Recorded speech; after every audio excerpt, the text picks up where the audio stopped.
Harlem, 1938. A Tuesday morning that would rewrite the rules of power in New York City, a moment so small it could have been forgotten. A glob of spit hitting an elderly woman's face on 135th Street became the spark that forced the entire police department to kneel before a man they'd spent years trying to destroy. This is the story of how disrespect to one woman created a 24-hour countdown that ended with a badge calling a criminal, "Sir." The morning started ordinary enough. Margaret Johnson, 62 years old, walked down Lenox Avenue, carrying 2 bags of groceries. She wore a simple blue dress, her gray hair pulled back in a bun. Moving with the careful steps of someone whose knees had earned their rest, she was heading home from the market, taking the same route she'd walked for 30 years. Through the neighborhood her son had built into something that felt safe for people like her. Deputy Charles Mitchell saw her from across the street. He was new to the precinct, transferred in from Brooklyn just 3 weeks earlier, eager to make his mark. He'd heard the stories about Bumpy Johnson, the policy king who ran Harlem like his personal kingdom, the man even the Italian families couldn't break. Mitchell had laughed at those stories. To him, they were fairy tales told by cops who'd gone soft, who'd forgotten that a badge was supposed to mean something. What happened next took less than 10 seconds but would echo for decades. Mitchell crossed the street deliberately, placing himself directly in Margaret's path. She tried to step around him, polite as she'd been raised to be, offering a small nod of acknowledgement. Mitchell stepped with her, blocking her again. Then he smiled, not friendly, but the kind of smile that says, "I can do whatever I want, and there's nothing you can do about it." "You Bumpy's mother?" His voice carried across the street, loud enough for a dozen witnesses to hear. Margaret didn't answer. She'd learned long ago that silence was sometimes the safest response when power wanted to play its games. "I asked you a question." Mitchell leaned closer. "You that criminal's mama, the one who raised a thug?" Margaret's jaw tightened, but she kept her eyes down, tried to move around him one more time. That's when Mitchell did it. He leaned forward and spit directly in her face. The saliva hit her cheek, ran down toward her jaw. For a moment, the entire street went silent. A fruit vendor froze mid-transaction. 2 men playing checkers outside the barber shop stopped moving. A woman hanging laundry from a 3rd-floor window gasped loud enough to be heard on the pavement. Mitchell wasn't done. "That's what I think of your son, and that's what I think of every person in this godforsaken neighborhood who thinks they're above the law." He turned and walked away, his nightstick swinging casually at his side, whistling as if he'd just done something ordinary, something forgettable. Margaret stood there for a long moment, groceries still in her hands, spit still on her face. She didn't cry. She didn't shake. She just pulled a handkerchief from her pocket, wiped her face clean, and continued walking home. But everyone who saw it knew what was coming. In Harlem, in 1938, there were rules, and the most sacred rule was simple. You could challenge Bumpy Johnson's territory, his money, even his pride, but you never, ever touched his mother. The first person to reach Bumpy was a kid named Jerome, a 4-year-old who ran numbers for one of Bumpy's collectors.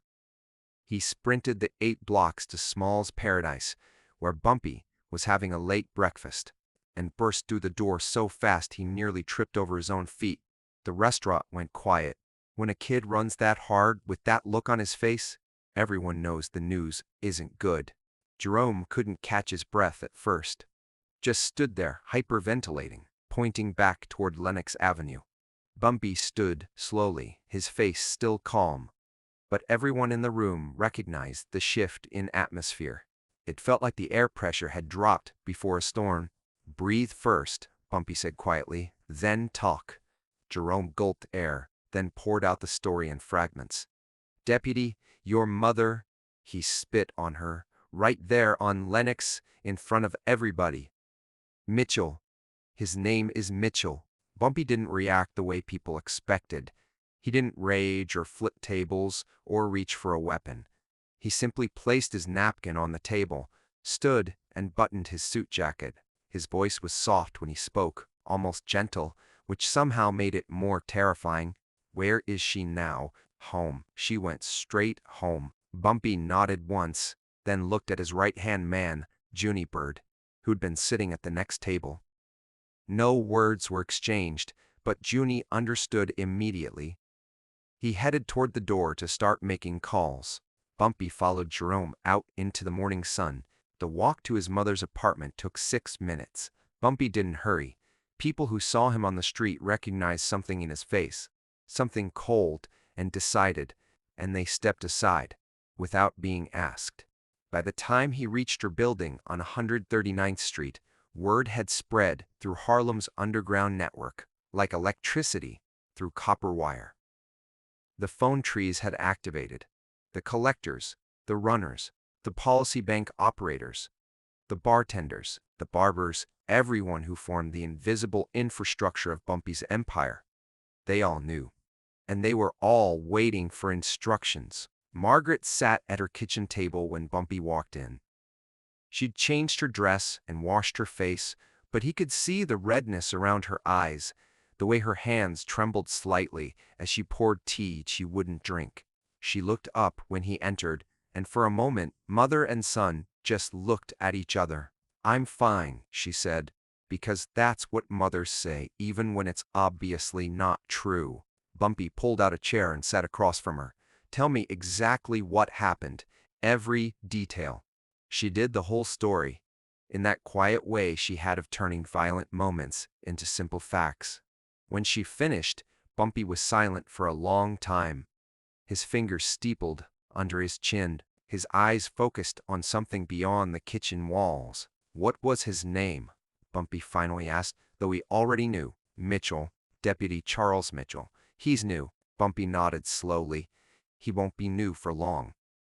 He stood, kissed his mother's forehead with a tenderness that would have shocked anyone who only knew his reputation, and walked out. The 24-hour countdown had begun. What Mitchell didn't understand, what he couldn't understand, coming from Brooklyn, where power still played by old rules, was that Harlem in 1938 operated on a different frequency. The police had authority, sure, but Bumpy Johnson had something more valuable. Respect so deep it functioned like gravity, pulling everything into its orbit. By noon, less than 3 hours after Mitchell's spit hit Margaret's face, Bumpy's network had assembled a file on the deputy that would have made the FBI jealous. Charles Mitchell, 31 years old, married, 2 kids, lived in a modest house in Queens. Transferred to the 28th Precinct after a complaint in Brooklyn, something about excessive force that got quietly buried. He owed money to a bookie in the Bronx, small amounts but consistent. His wife's sister worked at a dry cleaner on 125th Street. His patrol partner was Deputy Frank Morrison, a 15-year veteran who he'd learned to keep his head down and collect his pension. Mitchell drove a 1936 Ford license plate documented. His shift ended at 6 p.m. But Bumpy didn't want information for revenge. He wanted it for leverage, because Bumpy Johnson didn't operate like the thugs Mitchell had probably dealt with in Brooklyn. Bumpy understood something profound about power. Violence was easy, but making people understand the hierarchy, that was art. At 2 p.m., Bumpy made a phone call to Police Chief Thomas O'Brien. The call was brief, and Bumpy's tone was respectful but firm. He explained what had happened. He explained what would happen next if it wasn't addressed. And he explained, in language that left no room for interpretation, that this situation had a deadline. 24 hours after that, Mitchell would be his problem to solve, not the department's. And if Bumpy had to solve it, the solution wouldn't look anything like official discipline. Chief O'Brien had been in his position for 12 years. He'd navigated Tammany Hall politics, survived 3 mayors, and balanced the impossible equation of keeping crime down, while acknowledging that certain people in Harlem were going to operate regardless of what badges wanted. He knew Bumpy Johnson. More importantly, He knew what happened when Bumpy Johnson made promises. "I'll handle it," O'Brien said. 24 hours, Bumpy repeated, then hung up. O'Brien sat at his desk for a full minute after the call ended, staring at the phone like it might bite him. Then he called in his deputy chief and relayed the situation. Within an hour, Mitchell was summoned to headquarters. He arrived confused, probably thinking he was being commended for some imaginary act of bravery. Instead, he walked into a room containing Chief O'Brien, Deputy Chief Harrison, Captain Sullivan from the 28th Precinct, and the department's legal counsel. The conversation that followed would later become legend in police circles, whispered in locker rooms and over beers. A cautionary tale about knowing your territory. O'Brien didn't waste time. "You spit on a woman this morning, Margaret Johnson." Mitchell's face showed confusion, then something like pride. "She's Bumpy Johnson's mother. I was making a point about—" "You made a point," O'Brien interrupted, his voice like iron, "and now I'm making one. You have a choice. You can resign, effective immediately, with a clean record and a recommendation letter that will get you a job in any precinct outside New York, or you can stay and in approximately," he checked his watch, "19 hours, you'll be a missing person." Mitchell laughed, actually laughed. "You're threatening me over some gangster's mother? Chief, with all due respect, isn't our job to—" "Our job," O'Brien leaned forward, his face hardening, "is to maintain order. You just destroyed order. Bumpy Johnson has kept Harlem stable for a decade. The Italian families don't touch his territory. The policy banks run clean. The violence stays minimal. People in that neighborhood have jobs, have hope, have something resembling peace. And they have that because Bumpy Johnson decided that's how it would be. You just spit on the one thing he values more than power." He paused. "Do you understand what you've done?" Mitchell's smile faded. "I have a badge."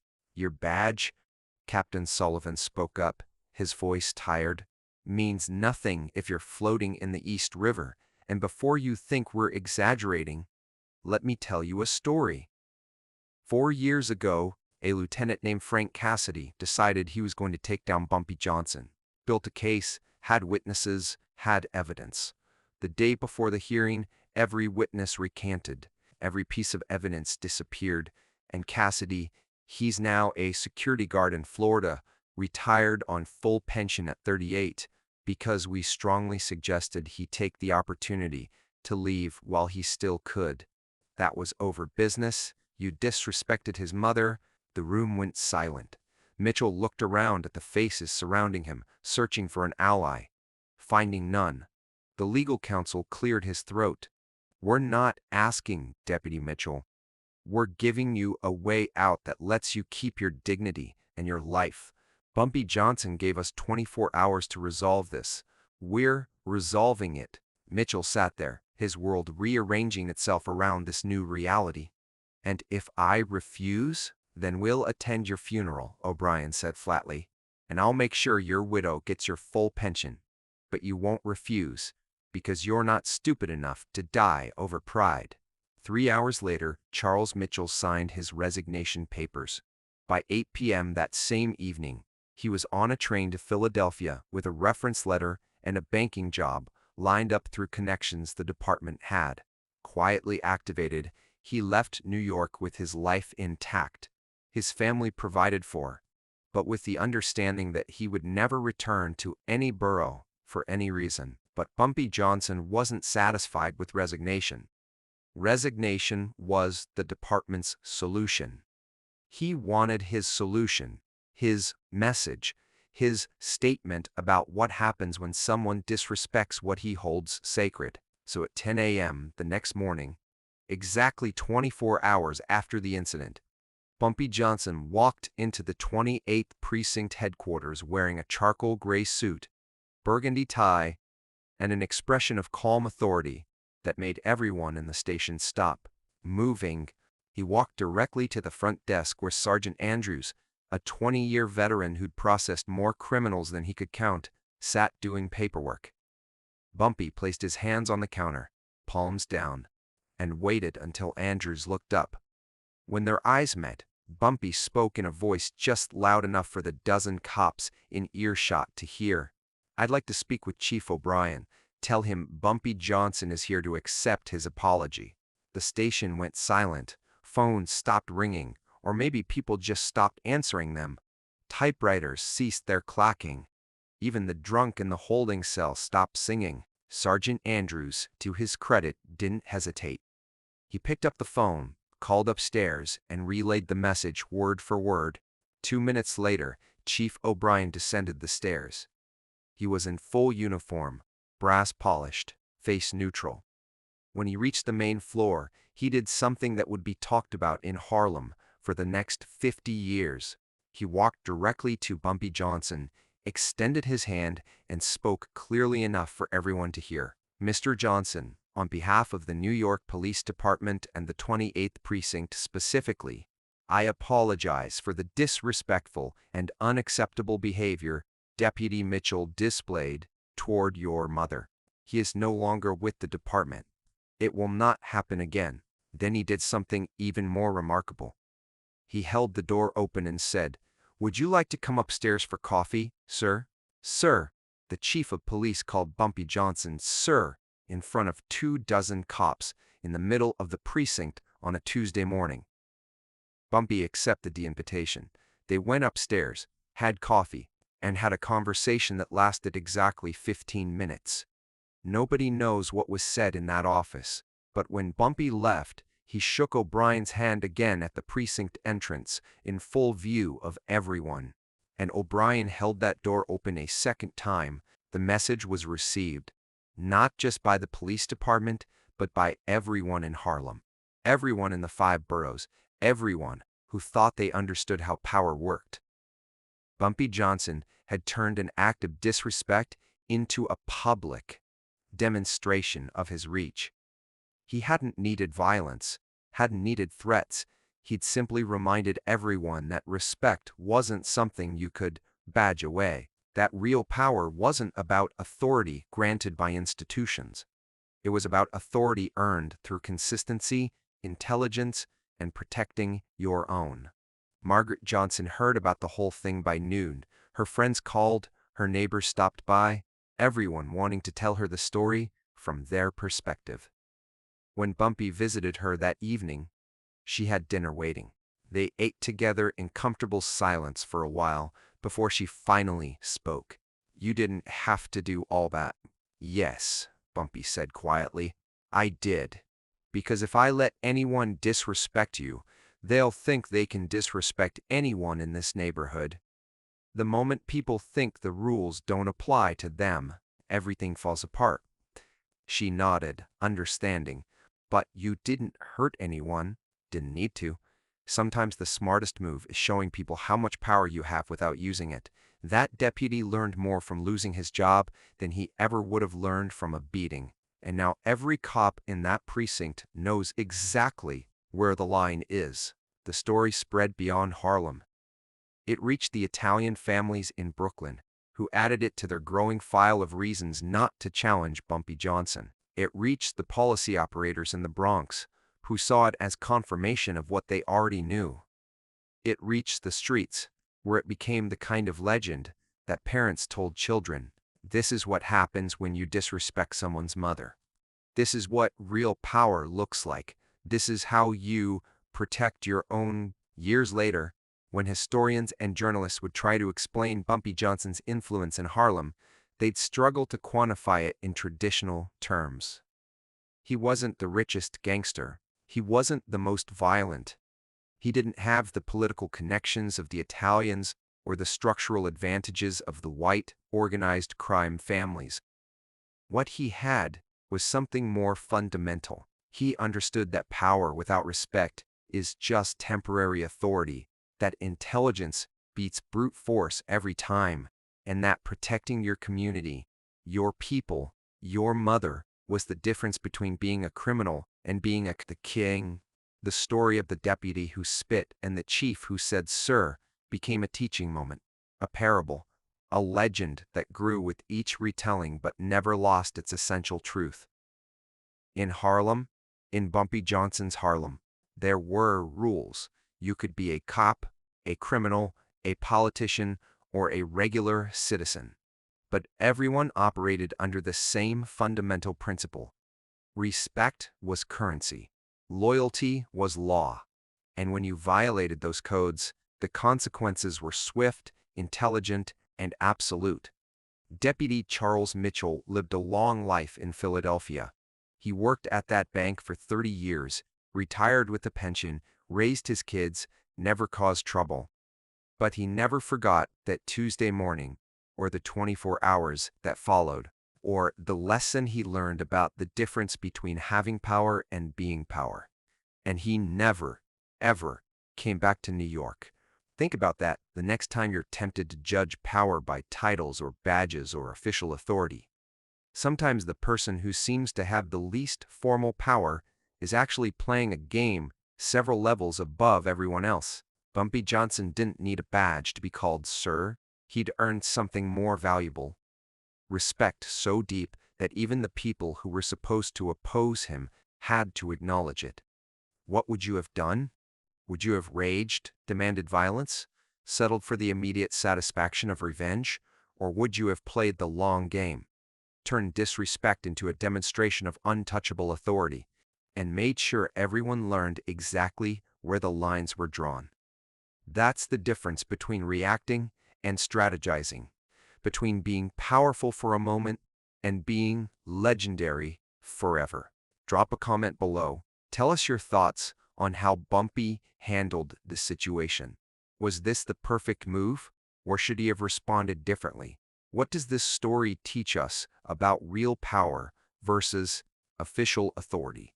And if you found this story as fascinating as we did, hit that like button, subscribe for more true crime history that reads like fiction but teaches lessons more valuable than any textbook. Because these aren't just stories about criminals and cops, they're masterclasses in strategy, respect, and the kind of intelligence that changes the game entirely. Welcome to history where legends are built not with guns, but with the kind of calculated power moves that make chiefs call criminals sir.